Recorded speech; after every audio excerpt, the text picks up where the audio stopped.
Praise the Lord. கர்த்தருக்கு ஸ்தோத்திரம். கர்த்தர் நல்லவர், அவர் கிருபை என்றும் உள்ளது. இந்த நாளுக்காக எடுத்துக்கொள்ளப்பட்ட வேத வசனம் 2 கொரிந்தியர் 8வது அதிகாரம் 9வது வசனம். நம்முடைய கர்த்தராகிய இயேசு கிறிஸ்துவின் கிருபையை அறிந்திருக்கிறீர்களே.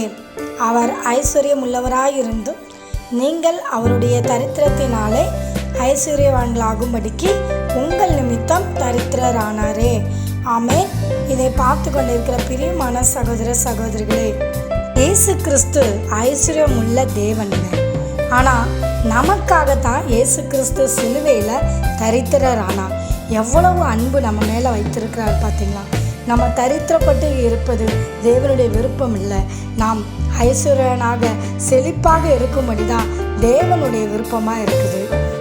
ஒருவேளை இதை பார்த்து கொண்டிருக்கிற நீங்கள் யாராவது என் வாழ்க்கையில் தரித்திரம் எப்போ நீங்கும் என்று ஏங்கி கொண்டு இருக்கிறீர்களா? இயேசு கிறிஸ்து நிச்சயமாக உங்கள் தரித்திரத்தை நீக்குவாருங்க.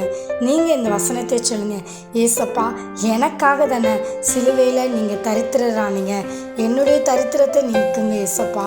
என்னுடைய வாழ்க்கையில் உள்ள தரித்திரத்தை நீக்கி என்னுடைய வாழ்க்கையில் ஒரு ஆசீர்வாதத்தை கட்டளிடுங்க, செழிப்பை கட்டளிடுங்க, ஐஸ்வர்யனாக மாற்றுங்க அப்படின்னு சொல்லி கேளுங்க. நிச்சயமாக கர்த்தர் உங்களை மாற்றுவார். யாபேசருடைய வாழ்க்கையில் ஆசீர்வாதமே இல்லை, ஆனால் தேவனிடத்தில் ஆசீர்வாதத்துக்காக ஜெபித்தான். கர்த்தர் அவனை ஆசீர்வதித்தார்ல. அதே போல் நீங்களும் இந்த வசனத்தை சொல்லி கேளுங்க, உங்கள் வாழ்க்கையை அவர் செழிப்பாக மாற்றுவார். ஆமென். தேவன் தாமே உங்களை